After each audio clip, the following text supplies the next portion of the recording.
Welcome everybody. Today we're going to be starting our look at chapter 9 in our textbook, which deals with exponential functions and logarithmic functions. Exponentials and logarithms you probably haven't had a great deal of experience with before, so this will be a good introduction to both topics. So we're starting with 9.1, titled Exponential Functions, which is just going to give us an overview of exponential functions. So to start, what is an exponential function? Well, as you can see on the screen there, and it kind of makes sense, exponential function has an exponent. But we've seen lots of functions that contain exponents. So what makes this one special? The fact that the exponent is our variable. X is what we usually use, right? But it's our variable. So A is just some number, some constant. It's typically the initial value of a problem, and we will see examples as to what I mean by that. B stands for base, and greater than 0 for exponential functions. The base will always be greater than 0. So the general form of an exponential function is y equals a times b to the xth power, where y is a current value, a is the initial value, b is the base, and x is the variable. So some common classic examples of exponential functions. How much is your car worth? X number of years after you buy it, after it's new. Typically can be modeled with an exponential function. Or how much will your house be worth? Or how much money is in your bank account based on the interest you gain? All of these are examples of exponential functions, as we'll see throughout the chapter. So to start, what I want to look at is two sample exponential functions and just ask ourselves, what is happening in these exponential functions? So we're going to start with the one on the left, y equals 4 times 1/2 to the xth power. You can see hopefully the y equals a times b to the xth power format here. So to illustrate what is happening in this function, I am just going to start plugging in some points. So I'm going to say, well, what if x is 0? Then y is 4 times 1/2 to the 0th power, which we know anything to the 0th power is just 1. So this is 4 times 1, or 4. So when x is 0, y equals 4. What about when x is 1? We get 4 times 1/2 to the 1th power. Plugging in 1 for x, so 4 times 1/2, which equals 2. And if we plug in 2, we would get 4 times 1/2 squared, or 4 times 1/4, which equals 1. And so what is happening each time x increases by 1? We are dividing by 2 each time. And we could continue this pattern just to see what happens, and it would hold every time x goes up by 1, we divide by 2. Now, why is that? Because of this 1/2 b value, meaning each time there's a new x, we're going to multiply it by another half. We're going to have it, which is the same as dividing by 2. So what about the function on the right? Y equals a times b to the x, 2 times 3 to the xth power. Let's try the same thing. If x is 0, we get 2 times 3 to the 0th, which is 2 times 1, or just 2. When x is 1, we get 2 times 3 to the 1th, 2 times 3, which is 6. So times 3, which makes sense because my base is positive 3. X is 2. We could say 2 times 3 squared, or 2 times 9, 18. And once again, it matches that pattern of multiplying by 3 each time because our base was 3. So couple quick things to point out before we move off these examples. First one, up above I had mentioned that the a value is our starting value. It's our value when x equals 0. And maybe you can see why, because when x equals 0, on the left we get 1/2 to the 0th power. Anything to the 0th is just 1. On the right we get 2 times 3 to the x, 3 to the 0th, when we plug in 0 would just be 1, so we just get 2 still. So that a value is our value when we are plugging in 0, which is commonly referred to as the starting value or the initial value. B is the base, it's how many times we're increasing by each time x goes up by 1. On the left, we were dividing by 2, which is the same as multiplying by 1/2. And maybe I'll write it that way to keep it consistent with purple. I will say times 1/2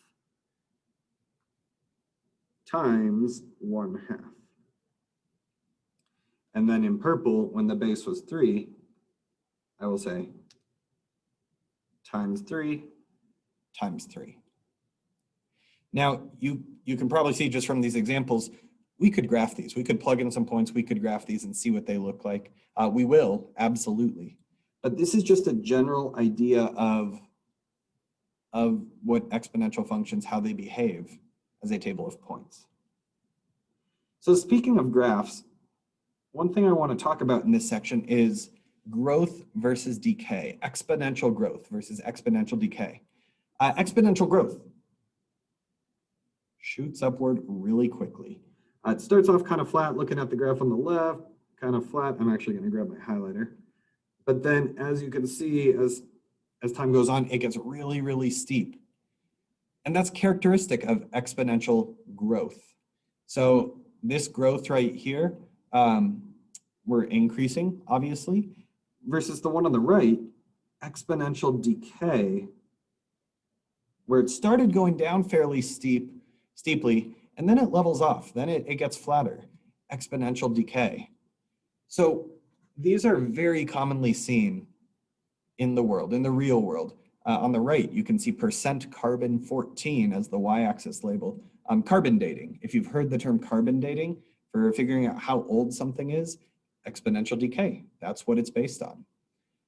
On the left, the y-axis was population. So population oftentimes follows exponential growth patterns.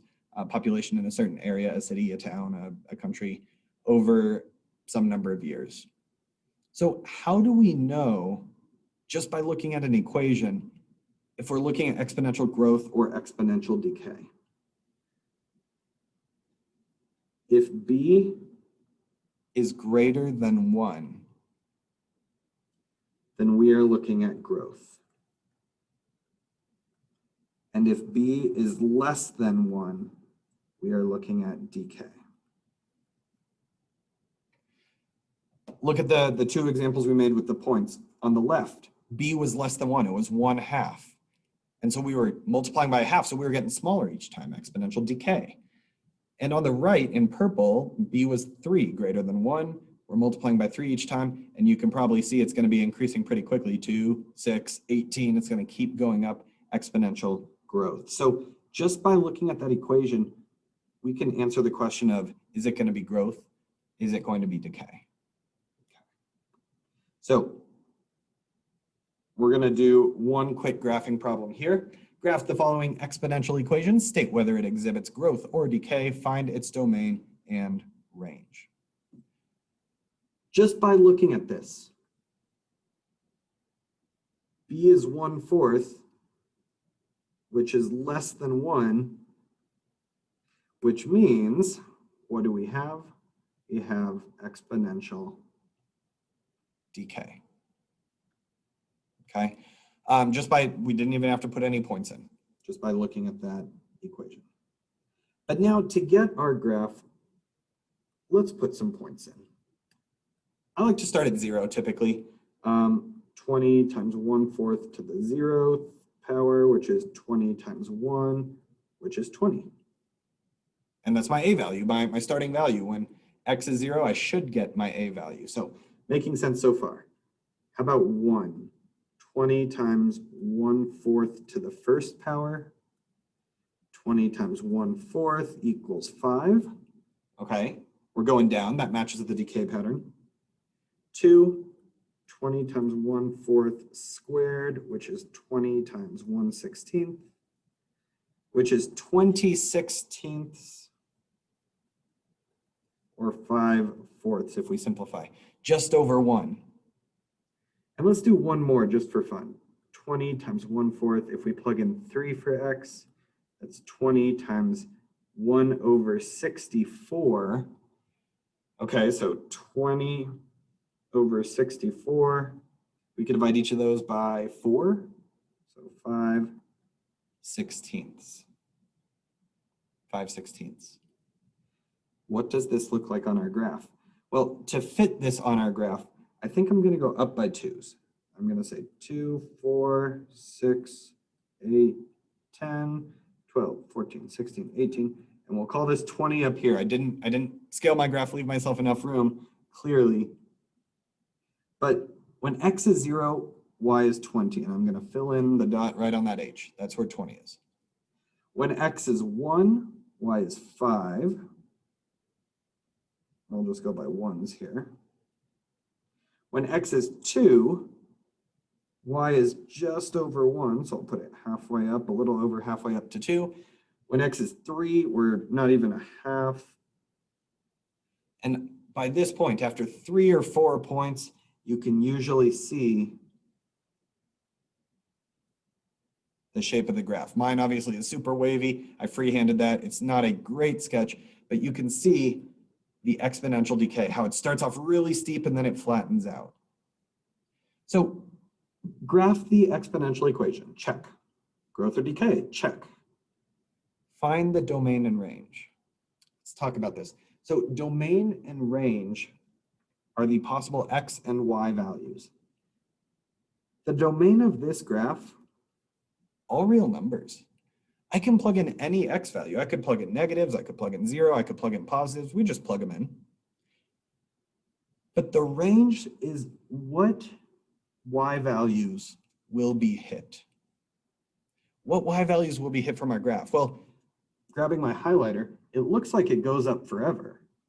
So I know it goes up forever, and then it goes down, and where does it look like it's flattening out? It looks like right around 0. And just from the sketch of this graph, I'm going to say, okay, so the range then would be y is greater than 0. And we're going to, as the chapter goes, we're going to look at more ways to analyze this and know kind of precisely, maybe even without the graph, what the range would be. But I'm going to tell you right now, we're going to get close to 0. We're going to get really, really, really close to 0. I'm talking 0.000001, but we're never going to hit 0. So the range is y is greater than 0. We're going to hit everything 0 and above.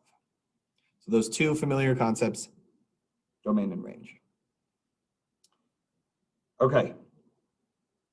This intro section is a little bit it's a lot of fundamental concepts about exponential functions. So we've talked about graphing, exponential growth, decay, the shapes of the graph, now domain and range. So just a couple more pieces that we're going to add on to this. How do we write an exponential function if we're given 2 points? So this problem says write an exponential function for the graph that passes through 0, 3 and 1, 15. So how am I going to do that?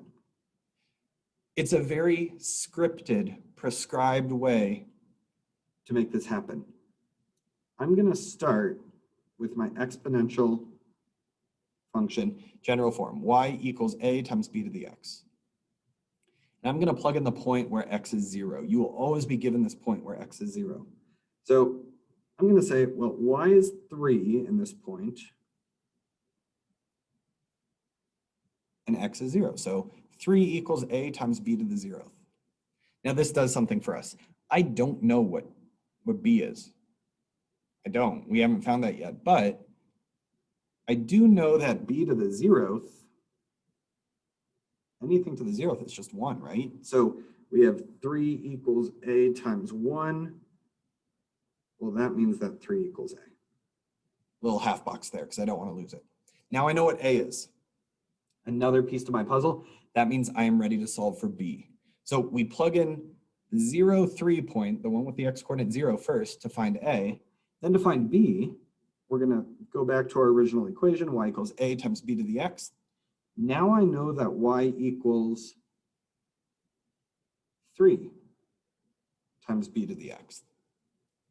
Let's plug in our blue point. Let's plug in our other point. So 15 equals 3 times b to the 1th power, because that was my x coordinate. So 15 equals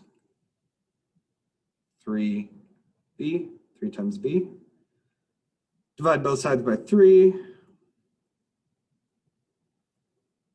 5 equals b.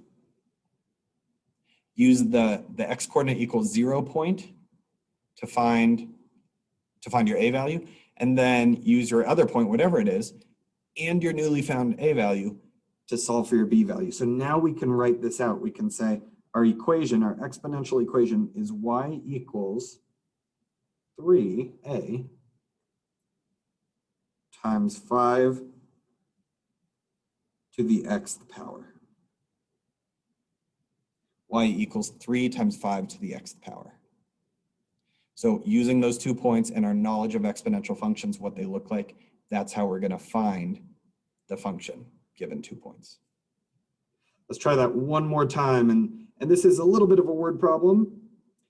Taken from your textbook, as you can probably tell. It says, the number of bacteria in a colony is growing exponentially. That is our cue that we are going to use this exponential form of an equation, y equals a times b to the xth power. So 34 says, write an exponential function to model the population y of bacteria x hours after 2 p.m. based on the clipboard on the right. So at 2 p.m., there were 100 bacteria. At 4 p.m., there were 4,000 bacteria. So growing exponentially. The biggest trick here, and it's kind of a common thing that you want to be familiar with, is y is the population of bacteria. X represents the hours after 2 p.m.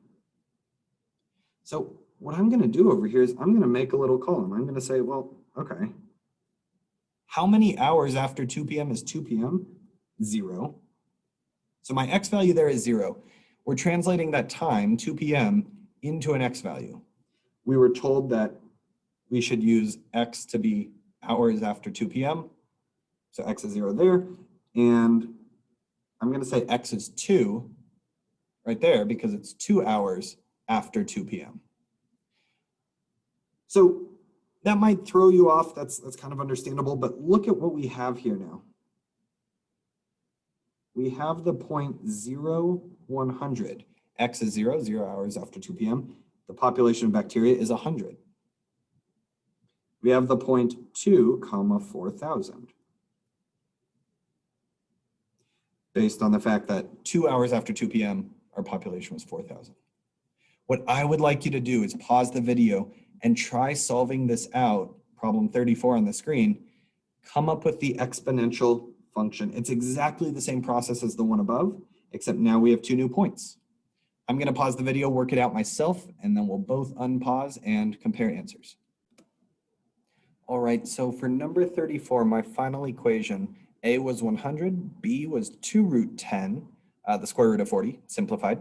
So y equals 100 times 2 root 10 to the xth power.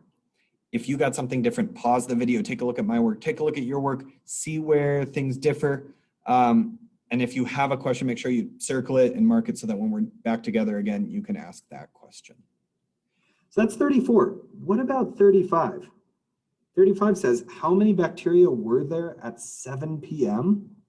Well, now that we have the equation, we can figure this out because that's basically saying 7 p.m., what would the x value be? How many hours after 2 p.m. is that? 5 hours, right? 2 to 7. So let's just plug in 5. So this will be number 35. I'm going to plug in 5 for x. 100 times 2 root 10 to the 5th power. And so how many bacteria would there be according to this model?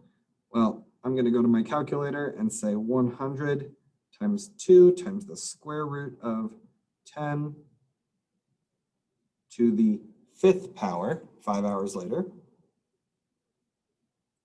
that many bacteria, over 1 million it looks like. 1,011,900, so 1,011,000, I think it was 929 approximately. And we'll round it to the nearest whole. I know we usually keep 4 decimals.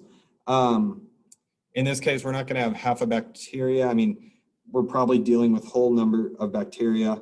So we're just going to say around 1 million, a little over 1 million. Exponential growth, shooting on upwards. So that's how we write exponential equations, these past 2 examples. Take the first point, the one with x being 0, use it to find a. Take the second point and use it to find b. All right. Last thing then is going to be talking about, for this section, solving exponential equations and inequalities.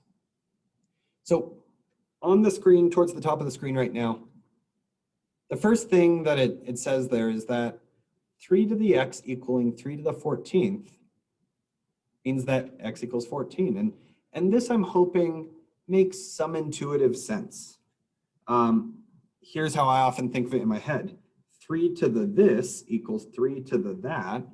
Well, since the 3's are the same, then this must equal that. Okay, so we're going to use that to solve some problems. And the first one here is pretty straightforward. 5 to the x plus 1 equals 5 to the 3x minus 3.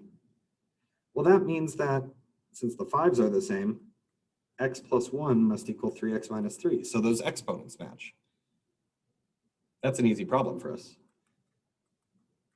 Subtract x, so 2x, maybe add 3, equals 4. So divide by 2, it looks like x equals 2. And we can really quickly just perform a quick check. So that would be 5 to the 2 plus 1 would be 5 to the 6 minus 3. If we plug in 2, we get 5 to the third equals 5 to the third. Yeah, x equals 2.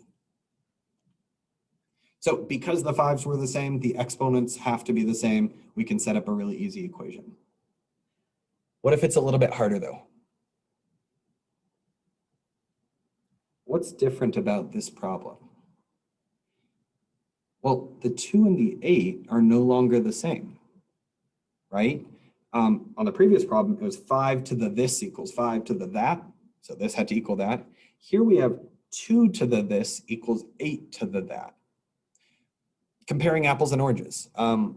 We gotta do a little bit of work because it's not good to be comparing 2 completely different things. So here's what we're gonna do. And this is where we're gonna start. Throughout the chapter, we'll learn different techniques and ways to solve this. But for now, I want you to tell me, well, you're in the video, I'm in the video obviously, but see if this makes sense, what I'm doing here. Rewriting 8 as 2 to the third. 2 cubed is 8, right? So I haven't changed anything mathematically. But what does this do for us? Well, now we're comparing apples to apples. 2 to the x equals, we can use our exponent rules, 2 to the 3x minus 60. And now it's 2 to the this equals 2 to the that. Now we're in business to just compare the exponents. We can say, okay, well then this exponent has to equal that exponent. Subtract x, add the 60. X equals 30. X equals 30. And if I'm not quite sure, I can also say, well then let's check. 2 to the 30th equals that. And what about plugging it into my original 8 to the 30 minus 20, so 8 to the 10th. Equal the same thing, x equals 30. So this step right here is kind of the crucial one for this chapter. Being able to rewrite your bases, what's being raised to the exponent, so that they are the same if they're not initially. We rewrote that larger one typically, 8. We rewrote it as 2 cubed so that it was 2 to the this equals 2 to the that. With that in mind, give this one a shot. See if you can rewrite 64 as maybe 8 to the something, I'm going to pause the video, let you work it out, and then I will work it out. So go ahead, try it on your own, and then check back, and I'll work it out. All right, let's do this. I can't compare 64 and 8, but I can write 64 as 8 squared. So now we have 8 to the 4x minus 2 with our exponent rules equals 8 to the 10x plus 4. 8 to the this equals 8 to the that. 4x minus 2 equals 10x plus 4. Subtract 4x, we get 6x. Subtract 4, we get negative 6. It looks like x equals negative 1. And again, a quick check. 64 to the, so if we plugged in negative 1, it would be negative 2 minus 1, so negative third power. That looks fun. 8 to the 10 times negative 1 is negative 10 plus 4 is negative 6. Totally works out. So this is a big skill you're going to be practicing tonight with these equations. Rewriting your bases if they don't match so that we can say 5 to the this equals 5 to the that. 2 to the this equals 2 to the that. 8 to the this equals 8 to the that. Rewriting that larger base maybe, or sometimes you have to rewrite both bases so that they match and we can compare apples to apples. That's exponential equations. And if you understand that, then we are in good shape down here. Exponential inequalities. If 5 to the x is less than 5 to the 4th, well then x has to be less than 4. It's the exact same idea, just with inequalities now instead of equations. So let's look at a couple examples. 2 to the x plus 2th power is greater than 1/8. Now, you might be confused. You're like, that right-hand side isn't really an exponent. And you're right, which is a little awkward, so we're going to make it one. 2 to the x plus 2th power is greater than, how can we express 1/8 as 2 to the something? Well, I'm going to remind you that 2 cubed equals 8. We saw that earlier in this video. But see if you remember this.